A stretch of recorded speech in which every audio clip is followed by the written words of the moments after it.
Anong sinabi mo? Tama ba yung narinig ko, Amor? Nakikipaghiwalay ka ng wala mo lang Basta ka na lamang aalis? Ganon? Hindi ka naman siguro bingi, Roldan. Nakakasawa na kasi yung buhay natin eh. Biruin mo, halos 2 taon na tayo magkarelasyon at magka-live-in pero wala pa rin pagbabago yung buhay natin. Hindi rin naman ako magkaanak sa'yo kasi baog ka. Kaya mabuti pa magkanya-kanya na lamang tayo. Amor naman, huwag mo namang gawin sa akin to.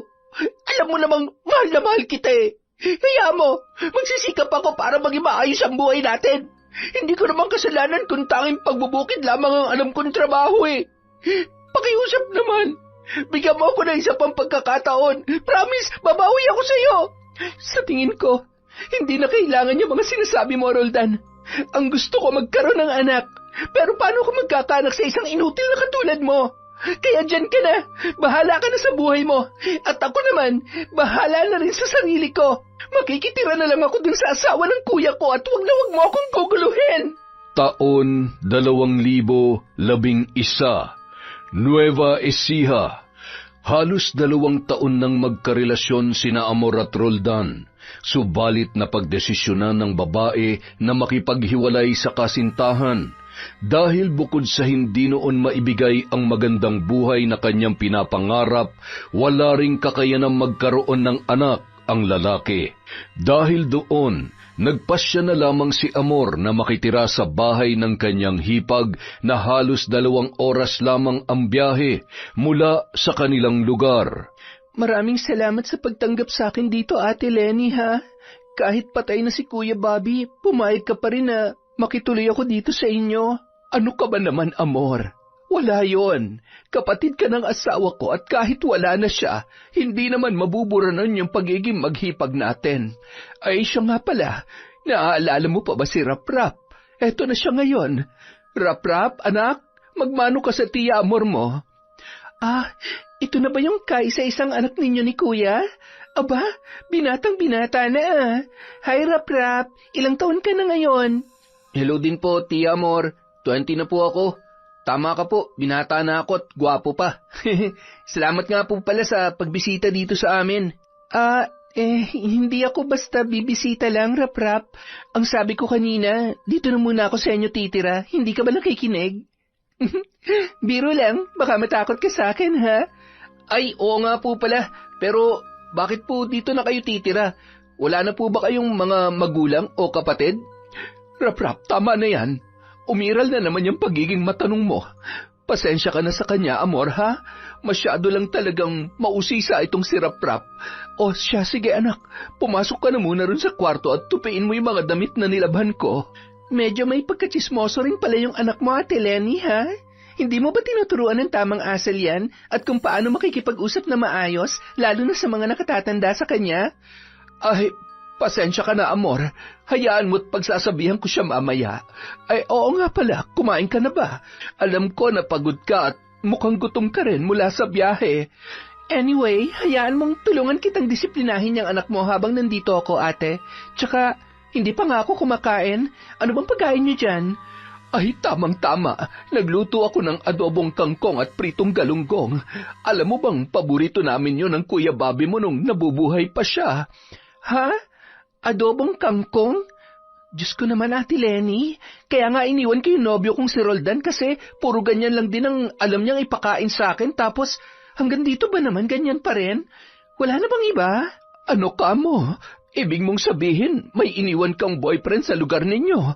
Bakit mo naman ginawa yun? Tsaka, ay, pasensya ka na, kasi yan lang talaga ang kinaya ng budget ko para sa pagkain. Sige, okay na to, ate. Ano pa nga ba magagawa ko nandyan na yan, tsaka gutom na rin ako. Sana naman bukas masarap naman ang ulam na iluto mo, ha? Ay, sige, susubukan ko, pero hindi mo pa sinasagot yung tanong ko. Bakit ka nakipaghiwalay sa nobyo mo? Baka hanapin at sundan ka noon dito. Ate Lenny, yung mga ganong klaseng boyfriend, hindi na pinatatagal.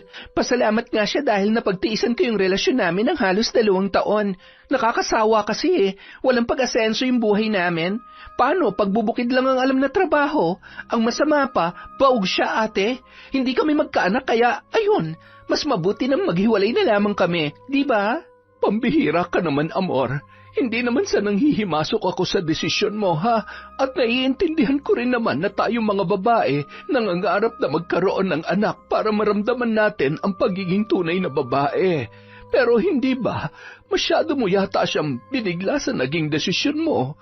Sus, matagal ko na siyang pinariringgan, pero parang wala namang talab sa kanya yung mga sinasabi ko. Hinintay niya pa talagang humantong ako sa desisyon na iwanan siya ng tuluyan, kaya wag niya akong sisihin. Tsaka, bakit ba siyang pag-uusapan natin, ate? Maghain ka na nga lang at nagugutom na talaga ako eh. Ay nako, pasensya ka na. Nagtatanong lamang ako. O siya, sige, maghahain na muna ako. Halika na ron sa kusina. Kaya pala ubod din ng chismoso yung anak mo kahit ang bata-bata pa? Nagmana pala sa iyo yun? Ha? Anong sabi mo? Wala. Ang sabi ko, gusto ko nang kumain. Nagugutom na ako at gusto ko na rin sana magpahinga, ate. Matapos yun, magkasabay na silang nagtungo sa kusina at ipinaghanda na siya ni Lenny ng makakain. Matagal nang magkakilala ang maghipag kahit noong nabubuhay pa ang asawa ni Lenny na kuya ni Amor. Ngunit wala na siyang naging balita pa tungkol dito simula nung malaman niya na nagkaroon na ngayon ng kinakasama sa Bulacan. Matapos kumain, muli sila nag-usap at sinabi ni Amor na gusto niyang maghanap ng trabaho sa lugar nila Lenny. Nabusog ka ba? Pasensya ka na kung iyan lamang ang naihain ko sa iyo, ha? Okay lang yun, ate. Pero kung hindi lang ako nagugutom, hindi ako kakain ng adobong kangkong. Pero, nga pala, gusto kong humanap ng trabaho rito nang sa ganun ay makatulong naman ako sa mga gastusin dito sa bahay. Baka naman may bibigay kang trabaho sa akin, ate. Ganun ba? Ang problema kasi, Amor, ano namang trabahong maibibigay ko sa iyo tanging paglalako lang ng mga gulay ang ikinabubuhay namin ni Raprap dito. Problema ba yun? Di doon ako sa sentro mag-a-apply ng trabaho.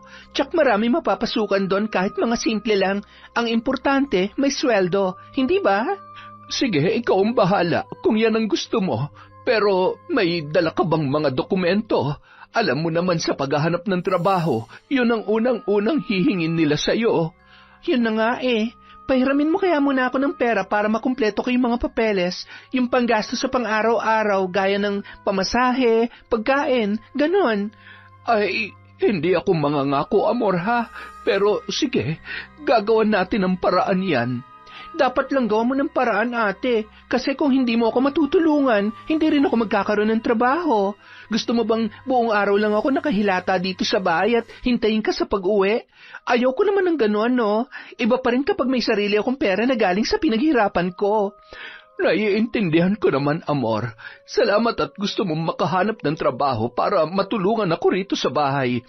Hayaan mo, gagawin ko ng paraan para maibigay ko yung kailangan mong pera. Kunwari ay nagpasalamat pa si Amor kay Lenny saka umapir. Nagpaalam siya na lalabas sandali para magsigarilyo. Ngunit habang abala si Lenny sa pagliligpit ng kalat sa kusina, nadaanan ni Amor ang binatang si Raprap na nakaupo sa sala habang nanonood ng TV. Nilapitan niya yon at binulungan sa galit na boses. Hoy, ikaw bata ka. Hindi ko gusto yung tabas ng dila mo, ha?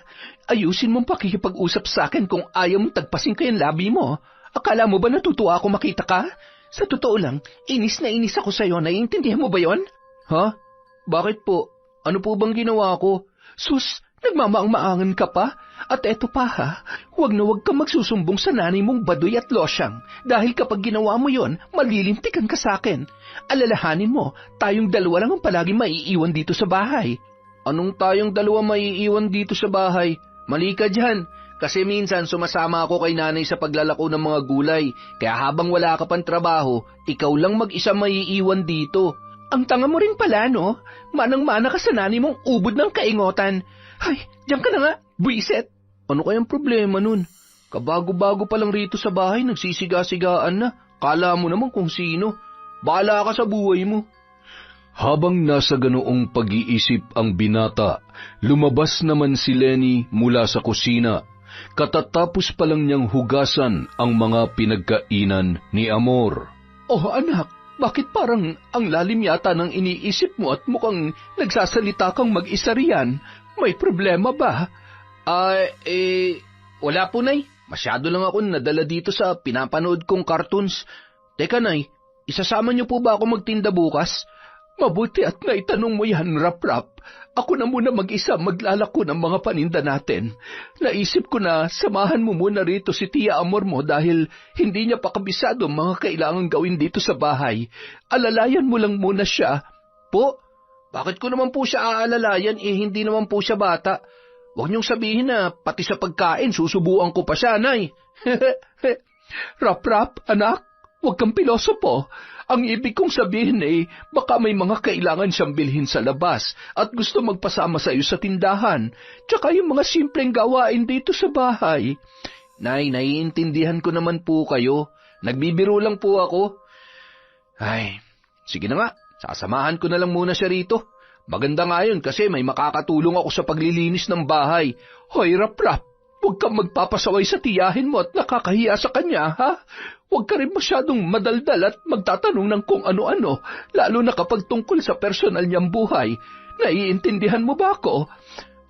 Opo naman, Nay. Huwag kayong mag-alala. Behave lang po ako bukas kapag kaming dalawa lang dito ni Tia Amor. Mabuti kung ganon. O siya, sige na. Medyo lumalalim na ang gabi. Maglilinis lang ako ng katawan para naman mapreskuhan ako sa pagtulog. Ilatag mo na rin yung mga hihigaan natin sa kwarto. Tsaka ibigay mo sa tiyahin mo yung kutsyon na tutulugan niya doon sa kwarto mo. Po, ibig sabihin, siyang gagamit ng kwarto ko? Saan ako matutulog? Habang nandito ang Tia Amor mo, tabi na muna tayo doon sa kwarto ko. Tutal naman mag-isa lamang ako ron. Bakit? Ayaw mo bang katabi si Nanay? Siyempre po gusto. Kaya lang, huwag ka na marami pang reklamo, Rap-Rap. Sige na, sundin mo na lang yung inuutos ko at kakausapin ko lang ang tiyahin mo ron sa labas para ipaalam sa kanya na doon siya matutulog sa kabilang kwarto. Wala nang nagawa pa ang binata, kundi sundin na lamang ang inuutos ng kanyang ina. Matapos yun ay lumabas ang kanyang nanay para kausapin si Amor na kasalukuyang naninigarilyo sa harapan ng kanilang bahay.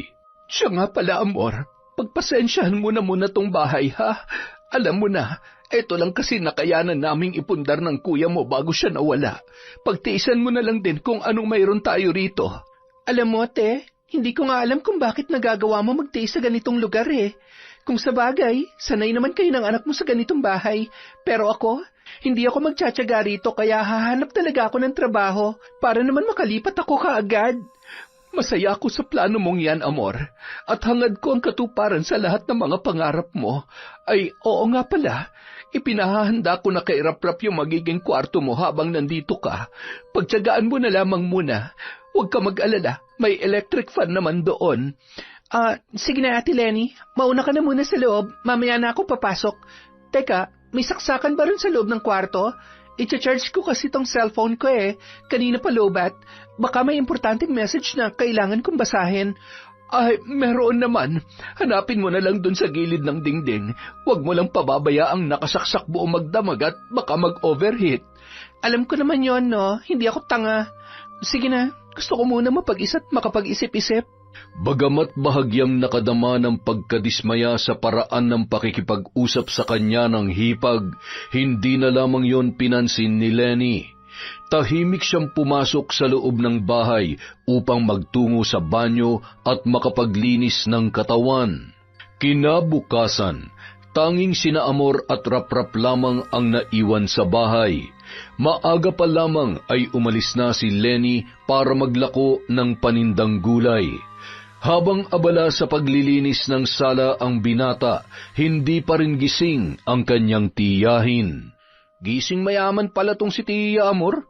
Kala mo hindi nakikitira Pero hayaan ko na nga lang muna. Baka napagod lang dahil sa biyahe kahapon.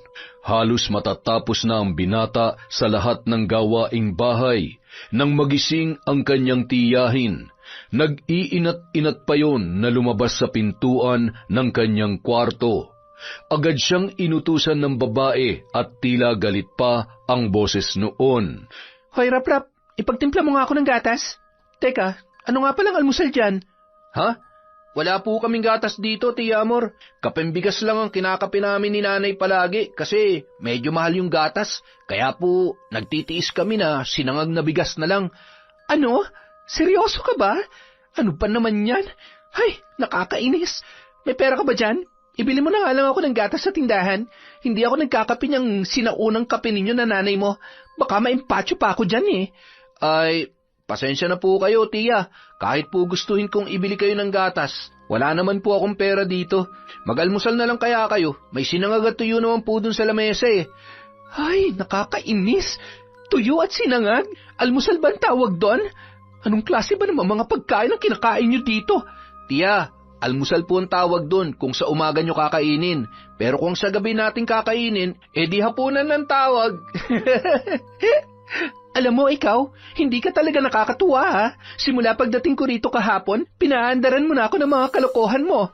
Diyan ka na nga visit ka. Makakain na nga lang bago pa ako matuyuan ng dugo. Patawa-tawa namang naiwan mag-isa ang binata habang nasa sala at hawak ang walis tambo. Batid niyang inis na inis sa kanya ang tiyahin dahil sa mga pamimiloso po na pagsagot niya rito.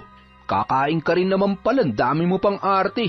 Sino ba magugutom kapag hindi ka kumain? Kami ba? Kung hindi mo gusto yung mga pagkain namin dito sa bahay, di bumili ka ng sarili mo.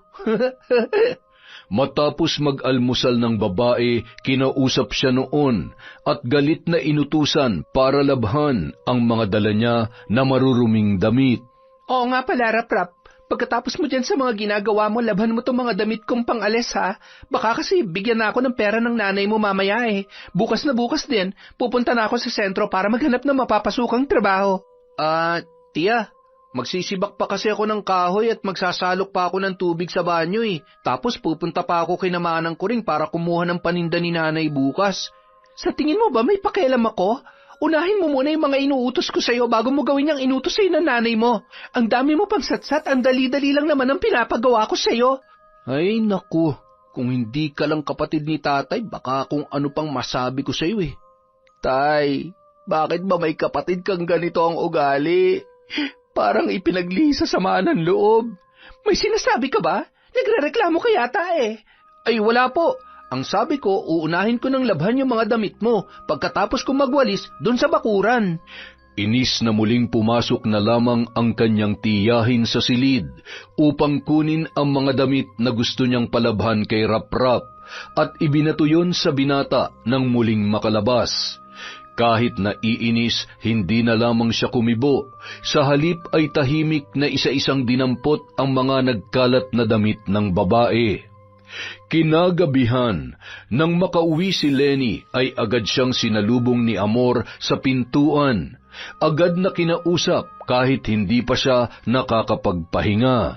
Mabuti naman at nakauwi ka na, Ate Lenny. Gusto ko lang sanang itanong kung meron ka na ba ng perang sinasabi ko sa'yo kahapon? Ay, nakahiram ako kay Manang Kuring, yung kinukunan ko ng mga gulay na paninda. Mabuti na lang at pumayag siyang hulug-hulugan ko na lamang tuwing linggo. Ayun, mabuti naman kung ganon. Oo nga pala, paano ba bumiyahe papunta sa sentro? Turuan mo naman ako. Isa-isang itinuro ni Lenny kay Amor ang paraan kung paano makarating sa nasabing lugar. Tuwang-tuwa naman ang kanyang hipag nang iabot niya rito ang halaga na kailangan nito. Ngunit nang bumaling si Lenny sa kabilang dako ng bahay, nakita niya ang mga gamit ni Amor na nakakalat lamang at tila ba wala yung planong ligpitin. Teka, kaninong gamit yung mga nakakalat lamang sa sahig? Medyas mo ba yan, Amor? Tsaka yung tuwalyang nakasabit sa upuan, sa'yo rin ba yan? Oo ate, sa akin na mga yan. Hayaan mo, ako nang bahala magligpit yan mamaya. Ang dami ko kasing ginawa rito sa bahay kaya nawala na sa isip kong damputin. Magpatulong ka na lamang kay Rap-Rap. Ang sakit kasi sa ulo kapag nakikitang makalat dito sa bahay, lalo akong nakakaramdam ng pagod. Nay, halos buong maghapon na nga po ako naglinis dito sa bahay. Nakakatamad ng kumilos kung maya-maya may nagkakalat lang din. Pasensya ka na, Rap-Rap ha. Ako na lang ang bahala mag-ayos ng mga yan at magpahinga ka na muna sa kwarto. Rap-Rap, bakit ka ba ganyan makipag-usap sa tiya Amor mo? Umayos ka nga. Hindi ba't nag-usap na tayo kahapon? Kasi naman, Nay, Ate Lenny, hayaan mo na. Huwag mo na siyang pagalitan. Okay lang naman ako, tsaka kasalanan ko rin naman dahil hinayaan kong pakalat-kalat lang yung mga gamit ko. Ayan, liligpitin ko na para hindi naman nakakahiya sa inyo. Pasensya na ulit, ha? Hindi na nagsalita pa si Lenny. Sa halip, matalim na lamang na tinitigan ang anak at tila sinasabi na pumasok na sa kwarto. Nakadama naman si Raprap ng tampo sa ina, kaya tahimik na nagtungo sa kanyang silid. Maya-maya, narinig nilang tumunog ang cellphone ni Amor at saglit yon na nagpaalam kay Lenny. Teka lang ate ha, tumatawag si Justine, kakausapin ko lang. Siya yung nakilala ko sa social media na taga-sentro. Nirekomenda niya ako sa trabahong papasukan ko. Kunot ang noo na tinanaw na lamang ni Lenny ang kanyang hipag habang nagmamadaling lumabas ng bahay. Dahil doon, hindi niya maiwasan na mapatanong sa kanyang sarili. Justin? Kakilala niya? Aba, ang bilis naman niya yatang nakahanap ng kaibigan dito at sa social media pa talaga. Kabago-bago lang niya rito sa lugar namin. Wala rin naman siyang nababanggit sa akin tungkol doon. Ipinilig na lamang ni Lenny ang kanyang ulo at hindi na pinagtuunan ng atensyon ang tungkol sa bagay na yon. Masyado na siyang napagod at maraming iniisip para abalahin ang sarili para sa maliliit na usapin. Makalipas ang ilang araw, nagkaroon na ng trabaho si Amor, ngunit dahil hindi pa araw ng kanyang sweldo, patuloy niyang iniaasa kay Lenny ang lahat ng kanyang pangangailangan. Sige na ate, kailangan ko lang ng pamasahe at pangkain hanggang sa araw na makasahod ako. Baka pwedeng umutang ka ulit dun sa manang kuring na sinasabi mo. Nako, paano ba ito Hindi ko pa kasi natatapos bayaran yung naunang utang ko. Pero sige, susubukan ko ulit lumapit sa kanya. Bukas ko na kasi kailangan ate. Pwede mo ba siyang puntahan ngayon? Hindi kasi ako makakapasok bukas kapag wala akong pera. Ay, ganoon ba? Teka, anong oras na ba? Mag-aalas 8 na pala ng gabi. Pero sige, susubukan kong puntahan at baka gising pa si Manang Kuring. Hintayin mo ako rito, ha? Uuwi ako agad pag nakuha ko na yung perang kailangan mo. Ayos! Sige, maghihintay ako ate. Huwag ka mag-alala. Sa mismong araw ng sweldo ko, uunahin kong bayaran yung mga nautang mo at makakapagbigay na rin ako ng tulong para pangambag dito sa bahay. Siya, sige. Tutuloy na ako at baka makatulog na yung matandang yon. Nagmamadaling umalis si Lenny para magtungo sa bahay ni Manang Kuring upang muling mangutang ng pera na kailangan ng kanyang hipag na si Amor. Mabuti na lamang mabait ang matanda. Muli siyang pinahiram kahit halos mangangalahati pa lamang ang naibabayad niya sa naunang inutang. Kinabukasan, maagang umalis si Amor at naiwan sa bahay ang mag-ina na sina Raprap at Lenny. Nay, parang napapansin ko, halos lahat na yata ng pangangailangan ni Tita Amor, sa'yo niya na inaasa. Baon na baon ka na sa utang kay Manang Kuring, baka hindi ka napakunay ng paninda nun. Hindi naman siguro, anak. Tsaka, ganun talaga kapag nagsisimula pa lamang sa trabaho. Kailangan mo munang mamuhunan. Hayaan mo na lang muna ang Tia Amor mo. Mabuting at gumagawa siya ng paraan para makatulong sa atin. Nangako naman siyang babayaran yung mga utang sa araw ng sweldo niya, hindi ba? Sana nga, Nay. Dahil kapag hindi yun nagbayad, siya dapat ang iharap mo kay Manang Kuring. Baka masira ka dun sa matanda dahil lang sa mga utang ni Tia Amor. Rap, anak. Huwag mong pag-isipan na masama ang tiyahin mo. Kapatid siya ng tatay mo, kaya igalang mo siya katulad ng pagrespeto mo sa amin. Pasensya na po, Nay. Hindi na po mauulit. Halika na't baka abutin pa tayo ng tanghali sa pagtitinda. Mas maganda na yung maaga tayong makaalis at nang maaga rin tayong makauwi mamaya. Matapos yun, sabay nang lumabas ng bahay ang mag-ina at magkasamang inilako ang kanilang mga paninda. May mga pagkakataon na isinasama ni Lenny si Raprap, ngunit minsan naiiwan yun sa bahay para mag-asikaso. Isang araw, day off ni Amor sa trabaho at nagkataon naman na hindi isinama ni Lenny si Raprap sa pagtitinda. Kaya naman silang dalawa ng kanyang tiyahin ang naiwan sa bahay.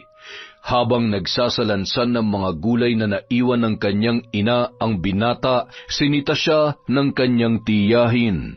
Ano ba naman, Raprap? Ang gulot ang kalat dito sa bahay.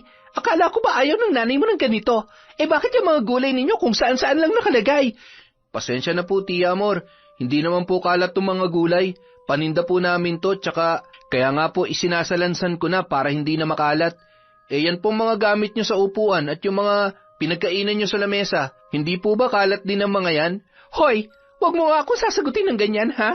Kapag wala rito ang nanay mo, ako masusunod dito sa bahay. Tsaka, wag mo ang binibilang ang mga kalat ko dahil kung mayroon mang tunay na basura rito sa bahay, walang iba kundi ang pagmumukha mo. Inis na talaga ako sa'yo kahit nung unang araw ko palang dito. Hay nako! Inis ka na pala sa akin eh. Bakit hindi ka na lang umalis? Ano? May sinasabi ka ba? Lakasan mo na marinig ko. Wala po. Ang sabi ko, mabait ka lang sa akin kapag nandito si nanay.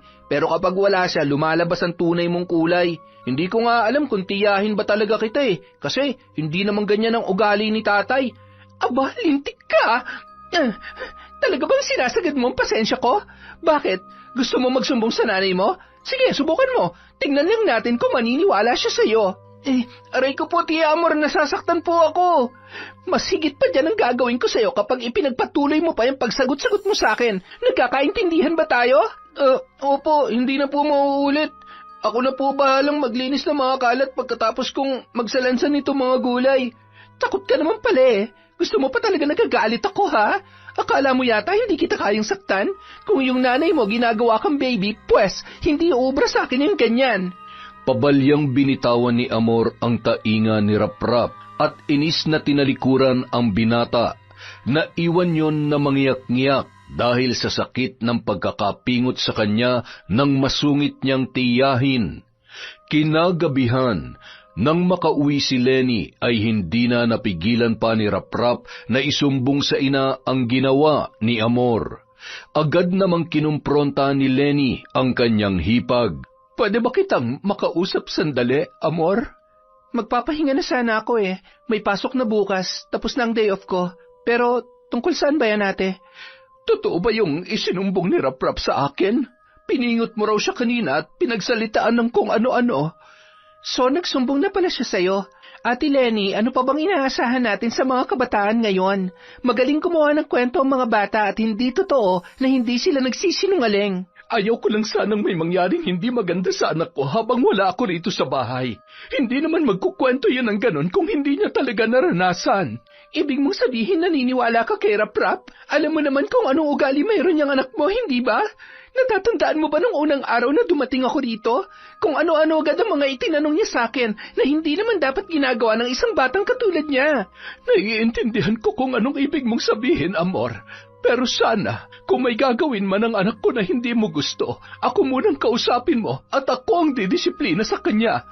Ay, may iba ka pa bang sasabihin? Kailangan ko na kasi matulog. Baka malit pa ako ng gising bukas. Wala na. Pasensya na sa abala. Sige, magpahinga ka na. Makalipas ang isang linggo, muling sumapit ang day off ni Amor. Ngunit ng araw na yun, mas minabuti niyang wag manatili sa bahay. Sa halip, nakipagkita siya sa nobyo na si Justine sa isang pampublikong pasyalan sa sentro. Si Justine ang lalaking nabanggit niya noon kay Lenny na nakilala lamang niya sa social media at nagrekomenda sa kanya sa trabaho, ngunit hindi alam ni Lenny na walang katotohanan ang bagay na yun. Ang tagal mo naman, Amor. Kanina pa ako naghihintay dito. Sorry na, love. Alam mo namang kailangan ko pang humanap ng tamang tiyempo para makaalis dun sa bahay na tinitiran ko eh. Ikaw kasi, ayaw mo pang dun na lang tayo sa inyo manirahan ng sa ganun eh. Palagi na tayo magkasama. Nasisiraan ka na ba? Noon ko pa sinabi na bawal tayo dun sa bahay dahil ayaw nila mama at papa na may ibang tao ron. Kung pwede no, edi sana nun pa kita dinala dun. Oo na nga, kasalanan ko na. Huwag ka mag-alala. Sa susunod masaagahan ko. Ay, teka, kumain ka na ba? Hindi pagkain ang kailangan ko. Huwag mong ibahin ang usapan. Nasaan na yung perang hinihingi ko sa'yo? Dala mo na ba? Oo naman, yun pa ba makakalimutan ko? Alam mo namang sa'yo ko lang inilalaan ng lahat ng sweldo ko eh. Hindi na nga ako nagbibigay ng pang-ambag sa bahay ng hipag ko para lamang may maiabot sa'yo. Teka nga, bakit parang masama yata ang loob mo? Sinusumbatan mo ba ako? Huwag na nga lang, sa'yo na lang yung pera mo. Marami pa namang ibang babae na magbibigay sa akin yan eh. Eto naman, galit agad. Hindi naman sa ayaw ko. Gusto ko lang malaman mo na ganun kita kamahal, kaya palaging ikaw ang inuuna ko. Oo na, naniniwala na ako. Basta yung bilin ko sa'yo wala dapat makaalam nitong relasyon natin. Dahil kapag nalaman ng mga kakilala o kamag-anak kong tungkol sa atin, tsak, hihiwalayan agad kita. Tandaan mo yan. Hindi ko naman nakakalimutan yon. Siyempre ayaw kong mawala ka sa akin, kaya susundin ko na lang kung ano yung gusto mong setup ng relasyon natin. Huwag ka mag-alala, maingat ako at alam ko kung anong dapat kong gawin. May mabuti naman kung ganun. Maganda na yung nagkakaintindihan tayo. O, paano? Alis na ako, baka hinihintay na ako nila paring Gabo dun sa pwestuhan namin. Ha? Teka, alis ka na agad? Halos wala pa nga tayong 30 minutos na magkasama eh. Amor, wag mo nga akong dinadramahan. Unang-una, ikaw ang na-late sa usapan natin. Halos 1 oras ako naghintay dito, kaya kasalanan mo kung kailangan ko nang umalis ngayon. Ganun ba? Di sige. Mag-iingat ka, love, ha? Sige, mauna na ako at baka may makakita pa sa akin dito. Magkita na lang ulit tayo sa susunod. Halos magwala sa labis na pagkainis si Amor matapos siyang iwan ni Justine ng mag-isa. Kasunod noon ay nagpasya na lamang siyang umuwi sapagkat wala na siyang perang panggastos sa plano sanang pamamasyal para ma-enjoy ang kanyang rest day. Hanggang sa makauwi kinagabihan, hindi pa rin maalis ang inis niya kay Justine. Nagsindi siya ng sigarilyo at hit-hit bugayon sa loob ng bahay. Amor, pasensya na ha, pero pwede bang sa labas ka na lang ng bahay manigarilyo? Baka kasi malanghap namin ni Rap-Rap yung usok eh. Pasensya na, nawala sa isip ko na matino pala ang mga kasama ko rito sa bahay. Heto, itatapon ko na lang sa labas. Okay na ba? Salamat. Tsaka gusto ko lang din sanang magtanong, huwag mo sanang mamasamain, ha? Nakasahod ka na ba sa trabaho mo? Ilang buwan na kasi mula nung magsimula ka roon. Gusto ko lang sanang humingi ng kaunti para pambayad natin sa kuryente. Yun nga ang problema eh. Kaya bad trip ako ngayon, kung alam niyo lang, Ate Lenny. Biro mo ha, ilang buwan na kaming hindi pinapasahod ng amo namin. Mas inuuna pa niya yung mga kamag-anak niyang empleyado kaysa sa amin. Ay, ganun ba? Bakit naman daw na-delay yung sweldo ninyo? Dapat binibigay nila yon sa tamang oras. Ay, ewan ko ba? Kung gusto mo malaman ang sagot yan sa tanong mo, magpunta ka na lang doon at yung mismong boss namin ang tanungin mo, ate. Narinig ni Rap-Rap ang usapang yon ng kanyang ina at tiyahin, kaya hindi niya napigilang sumagot at sumali sa usapan. Halos 4 na buwan ka na nagtatrabaho doon, Tia Amor. Imposible naman pong hanggang ngayon wala pa rin kayong sweldo. Parang hindi naman po kapani-paniwala yun. Pagsabihan mo yung anak mo, Ate Lenny, ha? Nagsisimula na namang mawala ng galang sa akin. Mahilig makisali sa usapan ng matatanda. Anak, Rap-Rap, huwag ka nga makisawsaw sa usapan namin ng Tia Amor mo. Lutuin mo na lang yung tinaparon sa kusina para maiuulam natin ngayong hapunan. Amor, pasensya ka na ulit kay Rap-Rap, ha? Nakakainis. Malas na nga tong araw ko, dumadagdag pa yung anak mo sa init ng ulo ko. Huwag ka naman magsalita ng ganyan kay Rap-Rap. Hayaan mo, kakausapin ko ulit siya. Teka, bakit ba parang ang init yata ng ulo mo? Dahil ba sa hindi pagpapasahod ng amo ninyo? Ano pa nga ba? Bukod pa ron, kailangan ko rin kasi ng pera para maipadala kay Chong Udeng. Nung nakaraan pa kasi sila tumatawag sa akin at may sakit daw si Tio. Nako, pasensya ka na, Amor, ha? Hindi ko alam na may problema ka rin pala sa pera. Kung kaya lamang sana kitang tulungan ay ginawa ko na. Kaya lang, may mga utang pa akong hindi nababayaran. Ngayon alam mo na, kaya utang na loob, Ate Lenny. Huwag niyo muna akong hingian at hanapan ng ambag ngayon dahil may mga pansarili akong problema. Hayaan mo kapag nakuha ko yung sahod ko rito sa trabaho ko, uunahin kitang bayaran.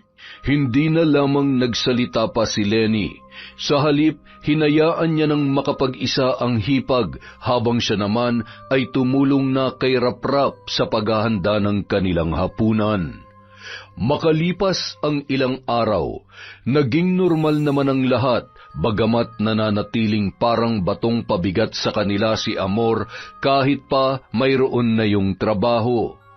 Habang pauwi si Lenny galing sa pagtitinda, nakasalubong niya ang matandang kapitbahay na si Lola Inyang. Lola Inyang? Bakit po ganyan ang pagkakatitig niyo sa akin? May dumi po ba ako sa muka? Nababanaag ko sa mga mata mo na mayroong kang dinadalang bigat at pasanin sa buhay mo ngayon, Lenny. Ay, teka, hindi ko po kayo maintindihan. Ano pong ibig niyong sabihin? Mayroon kang kasama sa bahay na siyang nagbibigay ng bigat at pasakit sa iyong sitwasyon. Pasensya na po pero hindi ko alam ang sinasabi niyo, Lala Inyang. Sige po, tutuloy na po ako at kailangan ko pa mag-asikaso ng hapunan namin. Nagpatuloy na lamang sa paglalakad ang ginang at nilagpasan ng matanda na patuloy pa ring nakatitig sa kanya.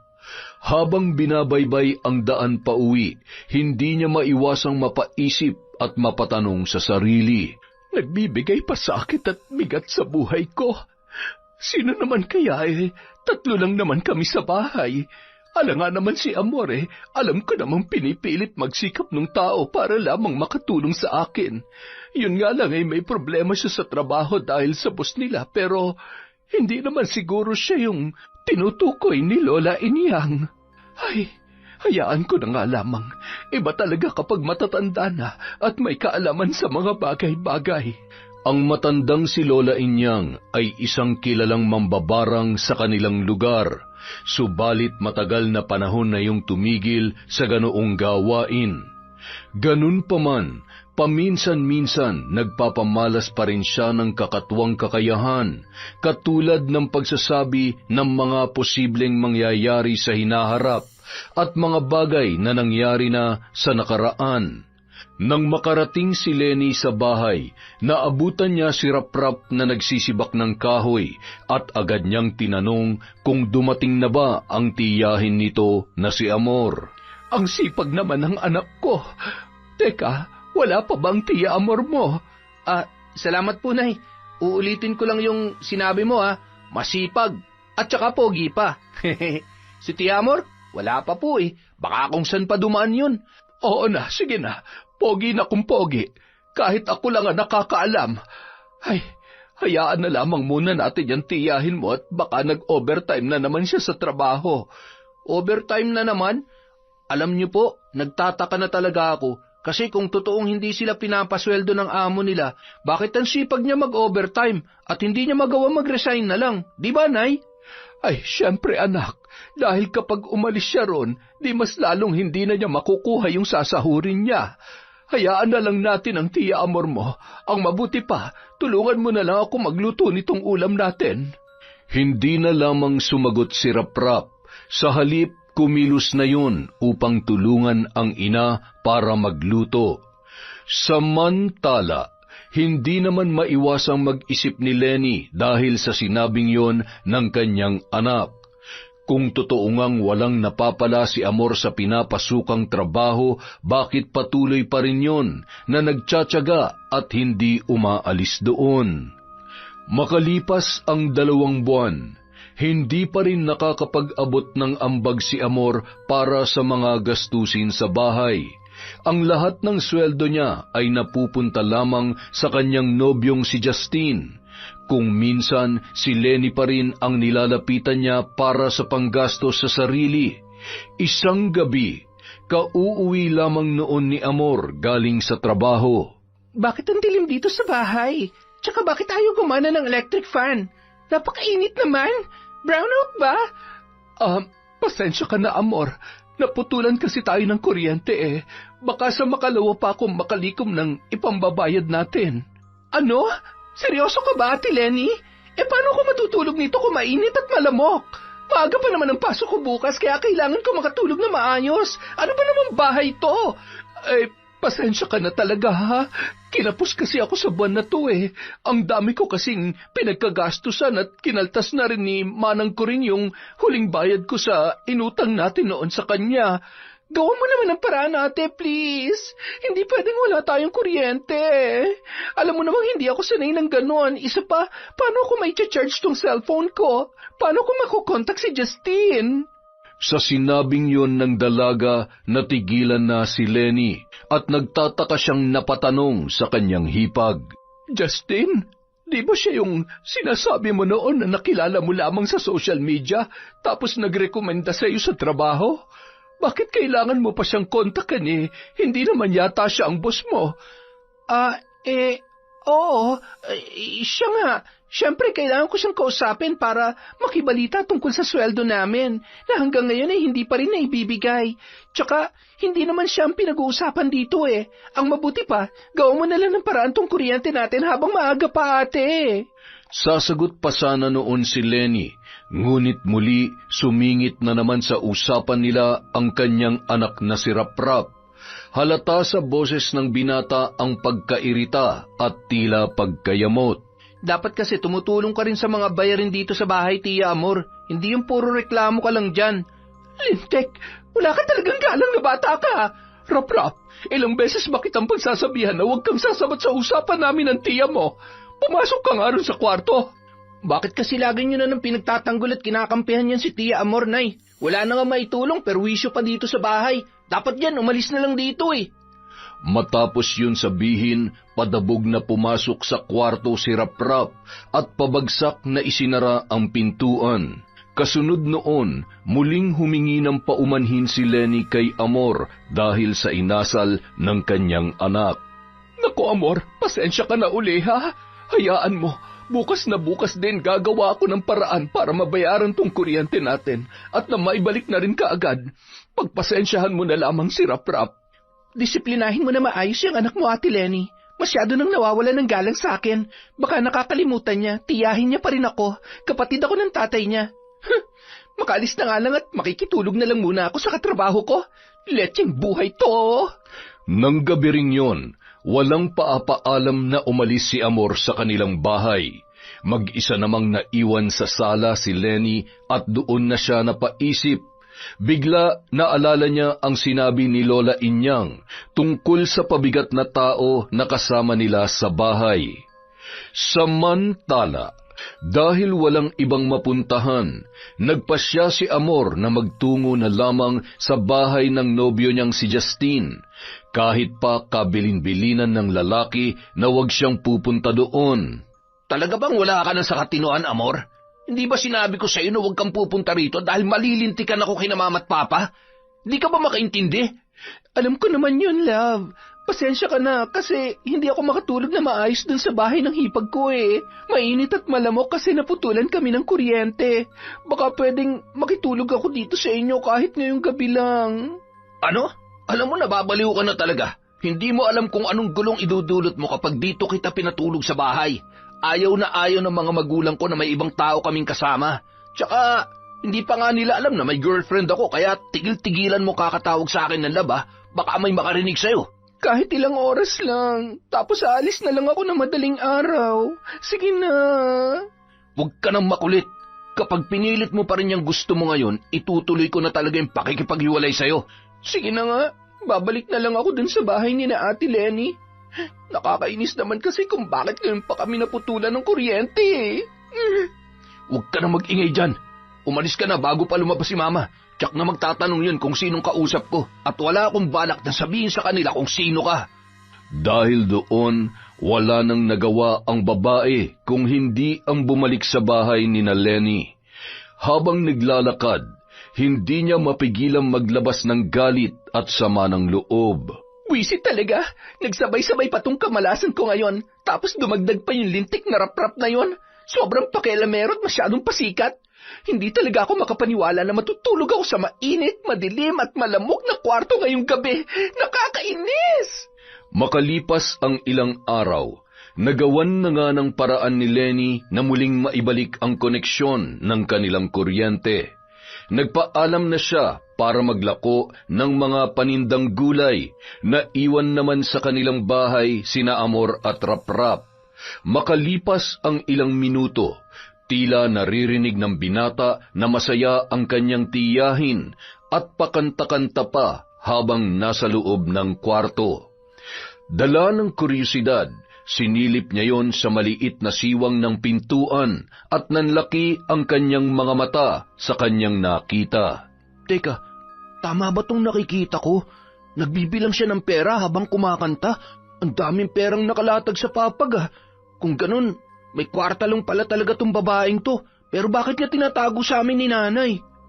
Habang patuloy na tinatanaw ang pagbibilang ng bungkos-bungkos na pera ng tiyahin, narinig niya ang sinabi noon habang kausap ang sarili.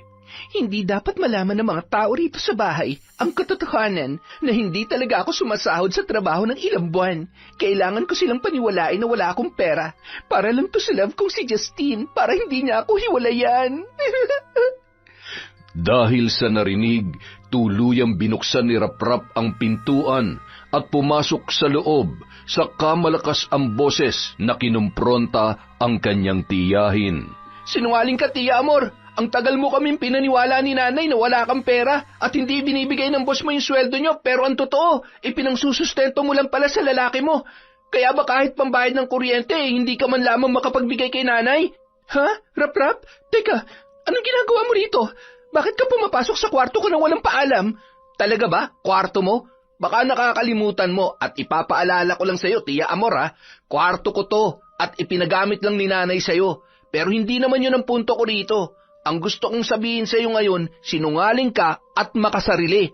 Hoy, Rap-Rap, magdahan-dahan ka nga sa mga sinasabi mo. Ano ngayon kung binibigay ko lahat ng pera ko kay Justine? Pera ko naman to at ako naghirap dito.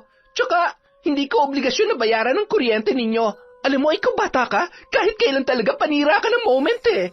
Kung ganun pala, dapat umalis ka na lang dito sa bahay. Hindi ka naman nakakatulong perwisyo ka pa. Ganoon. Pinapalayas mo ako rito sa bulok na bahay ninyo?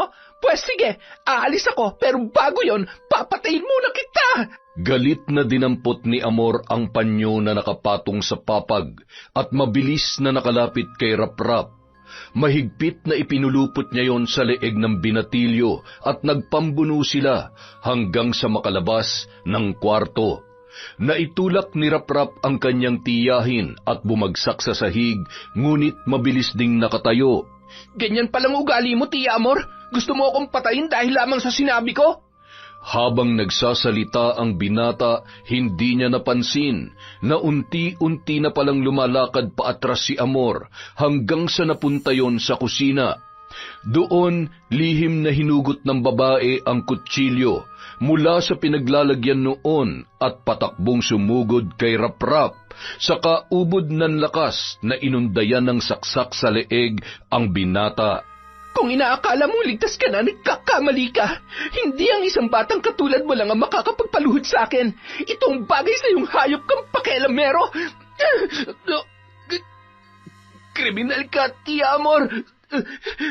Sana patawarin ka ng Diyos sa ginawa mong ito sa akin.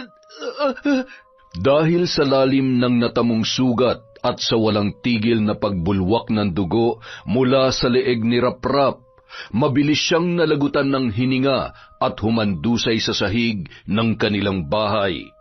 Natataranta at mabilis na kumilos naman si Amor para tipunin ang pera na nasa papag na binibilang niya kanina. Kasunod noon, binitbit niya ang malaking bag na naglalaman ng mga gamit at duguan ang damit na lumabas ng bahay. Nakasalubong niya pa si Lola Inyang na takang-taka na pinagmasdan ang kanyang kasuotan na may bahid ng pulang likido.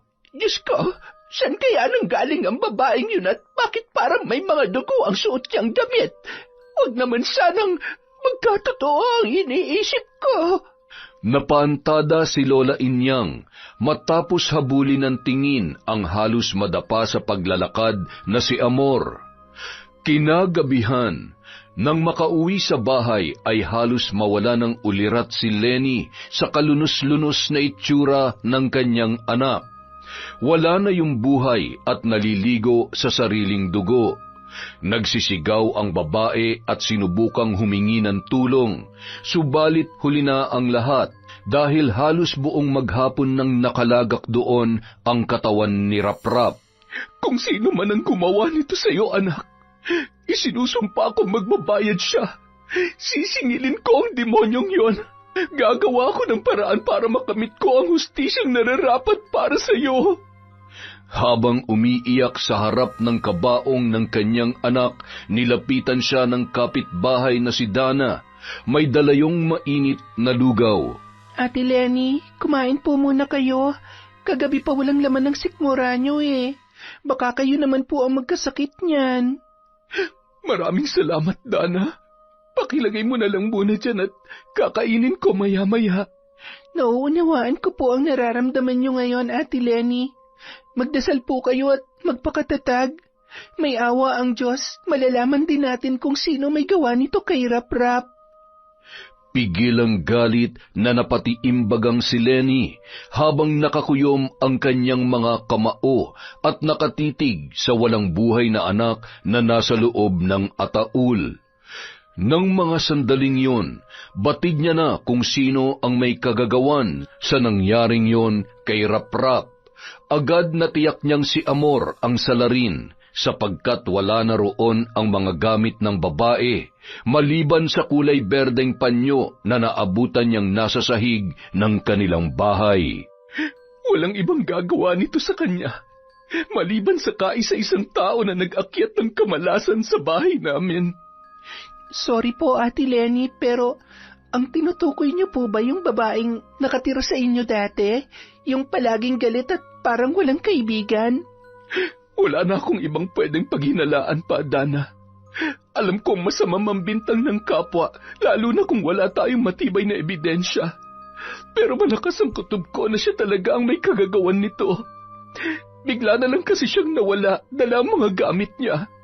Ang tanging naiwan lang ay yung kulay berdeng panyo na alam ko na sa kanya.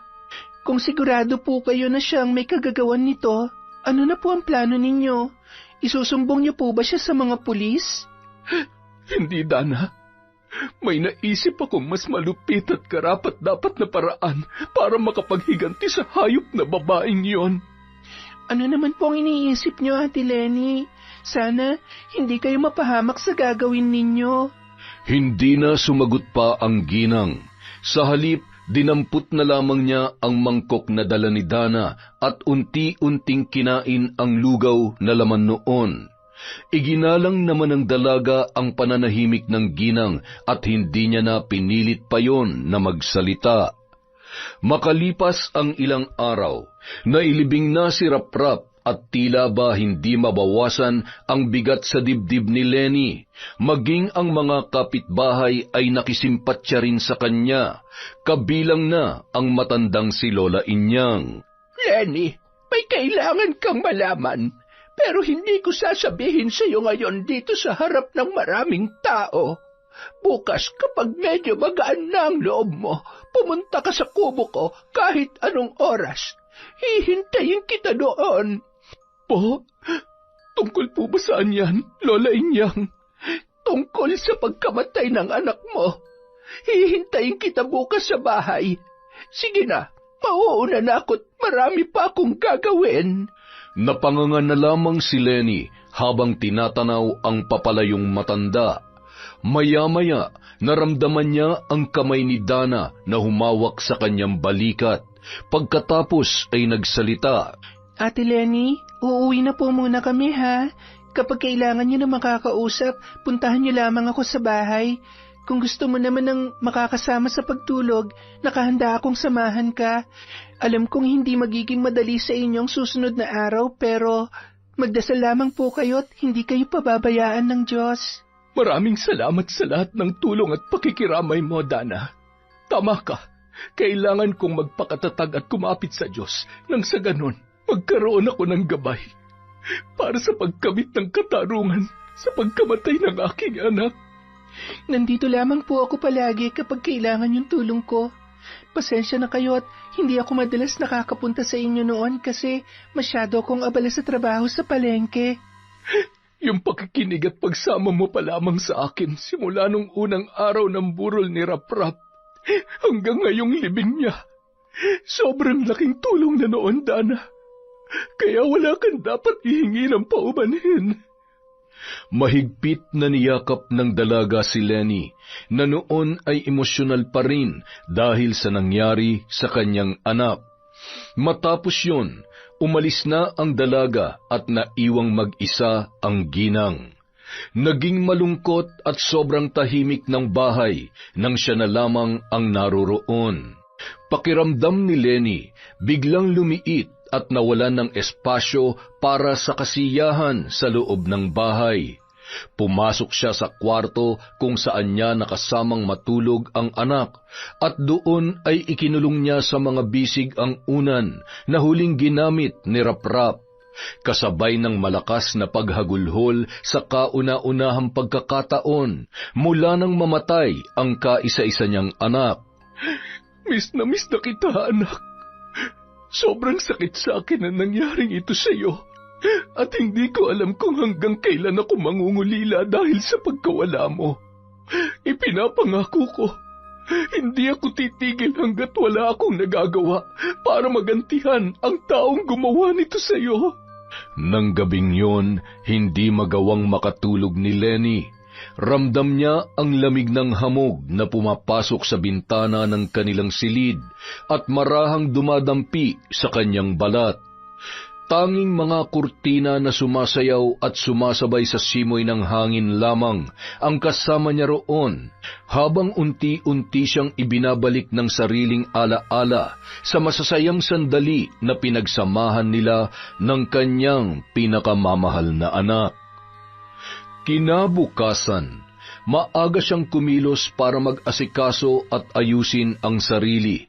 Yun ang araw na gusto niya magtungo sa bahay ni Lola Inyang upang alamin ang nais noong sabihin tungkol sa pagkamatay ni Raprap. Sana lang ay mali ang hinala ko, na ikaw nga ang gumawa ng karumal-dumal na pagpatay sa anak ko, Amor. Dahil kapag nagkataon, hindi kita mapapatawad. 10 ang angkan ninyo kapag itinago ka nila para managot sa kasalanang nagawa mo. Tahimik, puno ng determinasyon, at buong tapang na binaybay ni Lenny ang daan patungo sa bahay ni Lola Inyang sa bandang dulo ng baryo. Nang nasa labas na siya ng pinto, ay isang malalim na buntong hininga muna ang kanyang pinakawalan bago kumatok. Agad naman siyang pinagbuksan ng matanda. Seryoso ang mukha noon na pinapasok siya sa loob at pinaupo sa isang silya na gawa sa kalawanging bakal. Alam kong gusto mong malaman ang nais kong sabihin sa iyo, Lenny. At hindi na ako magpapaligoy-ligoy pa. Nung mismong araw na namatay ang anak mo, may nakita akong babae na lumabas mula sa bahay ninyo. Maputi, may kolerete sa muka at balingkinita ng pangangatawan. Pawisan siya noon at tila natataranta na hindi alam ang gagawin. At higit sa lahat, may bahid ng dugo ang damit niya nung siya ay umalis. Sinasabi ko na nga ba? Siya nga, ang walang hiyang hipag ko ang pumatay sa anak ko, Lola Inyang. Demonyo siya. Wala siyang puso. Nagawa niyang kitli ng sarili niyang pamangkin. Iba-iba ang mukha ng bawat tao, Lenny. Madalas ang mga taong inaakala natin na mukhang hindi gagawa ng krimen, sila pa pala ang nagtatago sa maamong anyo para gawan tayo ng kasamaan. Noon pa man, ramdam ko nang mainit talaga ang dugo niya kay Raprap. Pero hindi ko inasahan na magagawa niya ang bagay na yon, Lola Inyang. At ang masakit pa, mas madalas ko siyang kampihan at ipagtanggol sa tuwing magtatalo sila ng anak ko. Ano ngayon ang balak mong gawin sa taong yon? Gusto mo bang gumanti? Gustong-gusto ko po, Lola Inyang. Pero may nais lamang po sana akong itanong. Kung sakaling hingin ko ang tulong ninyo, nakahanda pa rin po ba kayong gawin ulit ang ritual ng pambabarang? Hindi po ba Matagal na panahon niyo na yung itinigil. Tama ka. Matagal ko na ngang kinalimutan ang karunungang yon. Ngunit sa sitwasyon mo at ng anak mo, karapat-dapat lang na maparusahan ang taong gumawa noon sa kanya at nakahanda akong tulungan ka. Napahilamos sa sariling muka si Lenny gamit ang kanyang mga palad. Muli napaiyak siya sapagkat halos abot kamay niya na ang hustisya mula sa pagkasawi ng kanyang anak na si Raprap. Ngunit bago ko simulan ang ritual, kakailanganin ko ng anumang bagay na galing sa kanya o kaya naman ay kahit isang larawan. Meron ka bang naitatago? Opo, Lola Inyang. Naiwan niya sa sahig ng bahay namin yung kanyang panyo. Hiniling ng matanda na ibigay ni Lenny ang nasabing panyo at agad naman yung kinuha ng babae at inihatid kinahapunan. Nangako si Lola Inyang na pagsapit ng gabi, agad niyang isasagawa ang ritual ng pambabarang. Maraming salamat po sa tulong ninyo, Lola Inyang. Sabihin niyo lamang po kung magkano kailangan kong ibayad. Gagawa agad ako ng paraan para humanap ng sapat na halaga. Hindi na kailangan ng bayad, Lenny. Walang anumang ritual na natutumbasan ng halaga ng pera, lalo na kung ito ay nagmumula sa itim na karunungan. Ang tanging kailangan ko lamang sa ngayon ay ang tiwala mo at pananalig na gagana ang gagawin kong orasyon. Opo, malakas po ang paniniwala ko sa inyo. At batid ko na marami na kayong natulungan sa mga kababaryo natin noong mga panahon na ginagawa niyo pa ito. Kung ganoon, maaari ka nang umuwi at nang makapaghanda na ako para sa gagawin kong seremonyas mamayang hating gabi. Hintayin mo ang 3 araw at tuluyan nang mabubura sa mundong ito ang babaeng yon. Muli, nagpasalamat si Lenny sa matanda. Bago matamis na ngumiti, saka nagpaalam at lumabas ng kubo. Makalipas ang 3 araw, habang magkasama sa isang maliit na inuupahang bahay sina Justin at Amor at masayang naglalambingan, biglang natigilan ang babae. Teka lang, love. Parang biglang sumama ang pakiramdam ko at para akong nasusuka. Nako, baka naman nababanyo ka lang. Huwag mo sabihin buntis ka. Alam mo namang hindi pa ako handa sa mga ganyang bagay. Hindi naman siguro. Dinatnan pa nga ako nung nakaraang linggo eh. Ang sakit na rin ang ulo ko at parang may kung anong pumipisa sa magkabilang sentido ko. Aray ko! Ang sakit, Nako, Amor, huwag mo sabihin gagawin mo pa akong tagapag-alaga mo rito, ha? Nasusuka talaga ako, Justin. Hindi ako nagbibiro. Nahihilo ko. Tulungan mo ako. Anak ng putya naman, baka buntis ka nga. Ay, ipapalaglag mo yan, ha? Ayaw ko pa maging ama at siguradong lagot ako sa mga magulang ko. Bakit kasi hindi ka nag-iingat? Hindi ako buntis. Nasusuka lang talaga ako. Bigyan mo ako ng tubig, please. Akmang tatayo na sana noon ang lalaki para ikuha ng maiinom na tubig si Amor. Ngunit laking gulat niya nang bumulwak mula sa bibig nito ang pinaghalong kulay itim at berdeng malagkit na likido. Anak ng, ano ba nangyayari sa'yo? Hindi ko alam, Justin. Ang sakit ng buong katawan ko. Teka, bakit parang may mga anay na lumalabas dyan? Dumudumi ka ng dugo, Amor. Hindi kaya binabarang ka? Hindi ko alam. Tulungan mo ako. Tumawag ka ng doktor, pakiusap, Justin. Amor, may mga tumutubong sugat sa labi at pisngi mo. Tapos parang kumukulo at may laman sa loob. Ano ba yan? Naku, mukhang binabarang ka nga. Ilang saglit pa, isa-isa nang nagsiputukan ang mga sugat ni Amor sa labi at naglabasan ang pinaghalong nana at dugo.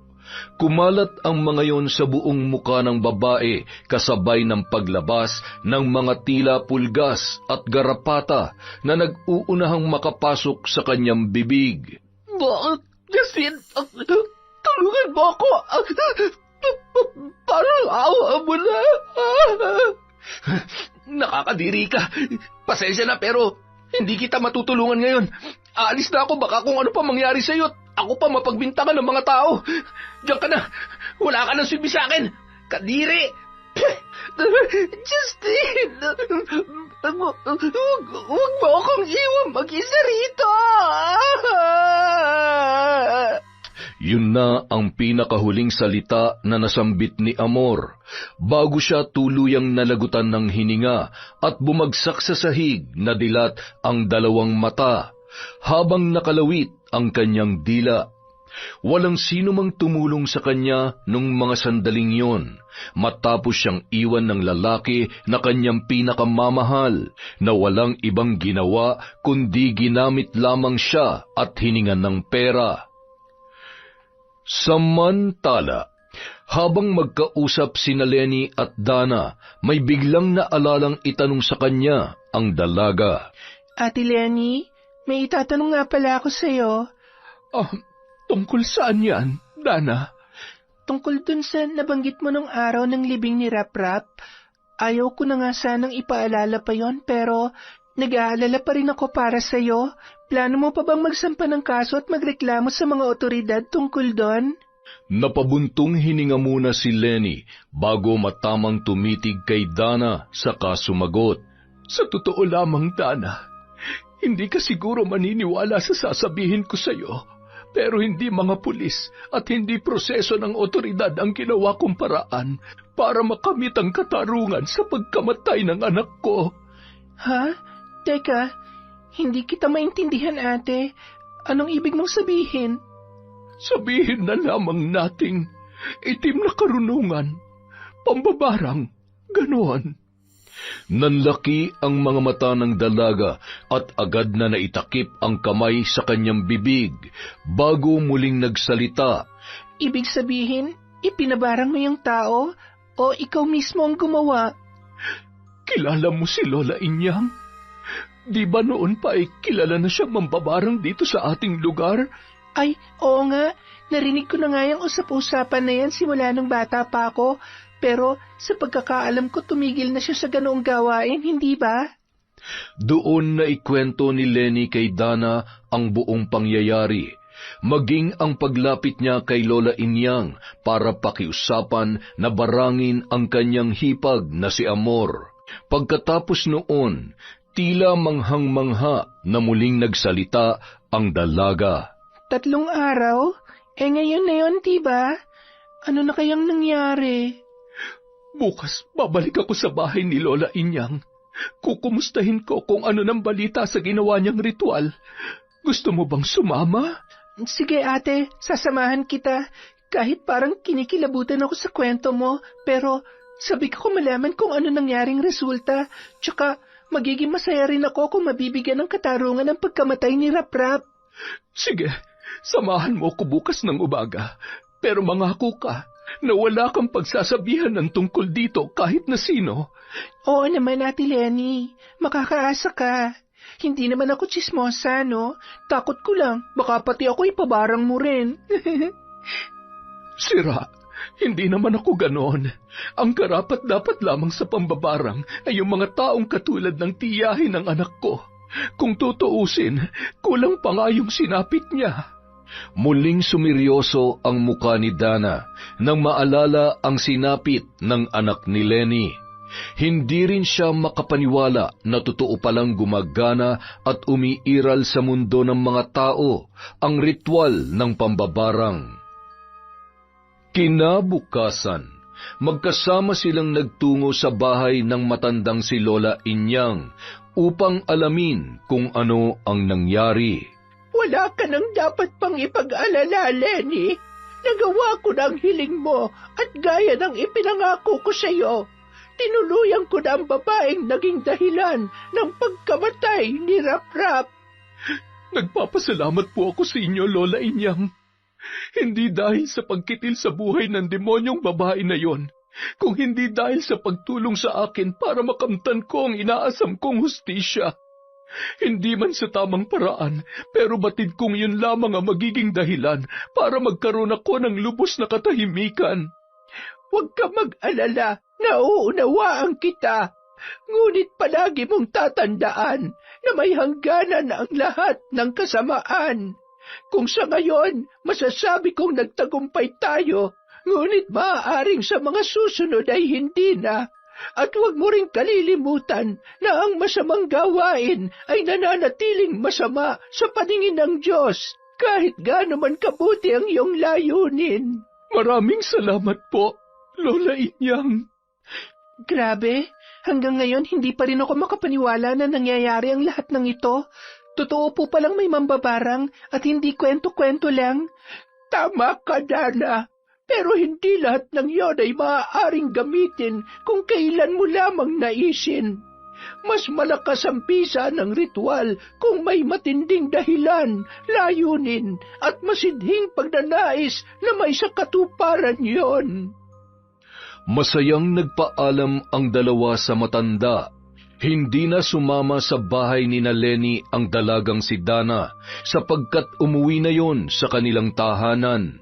Nang makarating si Lenny sa sariling bahay, taimtim yon na tumingala at nagdasal sa langit. Patawarin niyo po ako, Ama, dahil sa nagawa ko. Batid kong hindi naaayon sa inyong kalooban at wala akong karapatang pangunahan kayo sa lahat ng inyong hatol. Ngunit batid ko rin na ako'y inyong nauunawaan. Dahil bilang isang ina at magulang, hangad ko lamang ay ang matiwasay na katarungan para sa aking anak at lubos na katahimikan ng aking puso at isipan. Matapos yun, sumandal siya sa upuan hanggang sa hindi niya na namalayan na siya ay nakatulog na. Makalipas ang halos 1 linggo, nagulat si Lenny sa pagdating ng hindi inaasahang bisita. Walang iba kundi ang tiyuhin ni Amor at ng kanyang asawa. Tiyo Udeng, bakit po bigla kayong napadalaw? Pasensya ka na kung hindi kita nasabihan, Lenny. Gusto ko lang sanang ibalita sa iyo na patay na si Amor. Hindi nga namin alam kung saan naglagi yung babaeng yun eh. Mahigit 1 taon na siyang nawala at hindi nagpakita sa amin. Matapos niya makipaghiwalay sa nobyo niya noon na si Roldan. Tapos ngayon ay natagpuan na lamang ng mga pulis na wala na siyang buhay sa isang maliit na bahay. At saka walang makapagsabi kung anong dahilan ng kanyang pagkamatay. Duda ko ay binarang si Amor ng kung sinong tao. Ganun po ba? Hindi ko rin po alam kung ano nangyari sa kanya. Isa pa, wala naman akong natatanggap na anumang balita na umalis pala siya sa inyo at hindi nagpakita na mahigit 1 taon. Tsaka, ano po ang sinabi ninyo? Binarang si Amor? Paano niyo po nasabi yon? Nakita ko yung mga larawan na nakunan ng mga pulis. Kaawa-awa ang sinapit ng hipag mo bago siya namatay. Labas ang dila, dilat ang 2 mata. Tapos yung bibig niya ay parang kinain ng kung anong mga insekto. Nakikiramay po ako sa pagkawala ni Amor. Bagay lamang yun sa kanya. Ay, kawawang Amor. Hindi man lamang kami nakapag-usap bago siya nawala at hindi man lamang kayo ulit nagkita. Kaya nga po, Chong pero hayaan niyo na po. Sigurado naman ako na masaya na siya ngayon kung nasa impyerno kung nasa langit man siya. Ay nako, ikaw talaga, Lenny. Nagagawa mo pa magbiro kahit ganito na ang sitwasyon. Ipinalibing na namin siya kaagad dahil hindi magandang itsura niya at hindi ko na rin pinabuksan yung kabaong nung nakaburol siya. Pasensya na po kayo kung wala akong anumang maiaalok sa inyong pagkain o anumang inumin. Isa pa po kasi paalis din ako ngayon kaya baka maiwan ko rin kayo dito sa bahay. Ay, ganun ba? Hayaan mo na. Huwag ka na mag-abala pa dahil aalis din naman na ako. Sadyang ipinaalam ko lamang sa iyo ang tungkol sa nangyari sa hipag mo. Teka, nasa na nga pala yung anak mong si Raprap? Sa pagtatanong na yon ng kanilang tiyuhin, muling nakadama ng kirot sa dibdib si Lenny. Gusto niya nang sumigaw at sabihin na si Amor ang pumatay sa kanyang anak, ngunit mas minabuti na lamang niyang pakalmahin ang sarili, sa halip ay iba ang kanyang sinabi. Si Raprap po ba? Ano po kasi, siya muna ang pinaglako ko ng gulay ngayon. Gaya nga po kasi ng sinabi ko kanina, may importante akong lalakarin kaya hindi muna ako nakapagtinda ng gulay. Ganun ba? O siya, sige Lenny, ako'y tutuloy na. Pasensya ka na't ngayon ko lamang na ipaalam sa iyo ang tungkol sa nangyari kay Amor. Huwag na po kayo mag-alala, Chong. Alam ko na po yun. Ang ibig ko pong sabihin ay, nakikiramay po akong muli. Hindi na nagsalita pa ang matanda at muli na lamang yun nagpaalam saka umalis. Ngunit nang mag-isa na lamang sa bahay ay muling napaiyak si Lenny.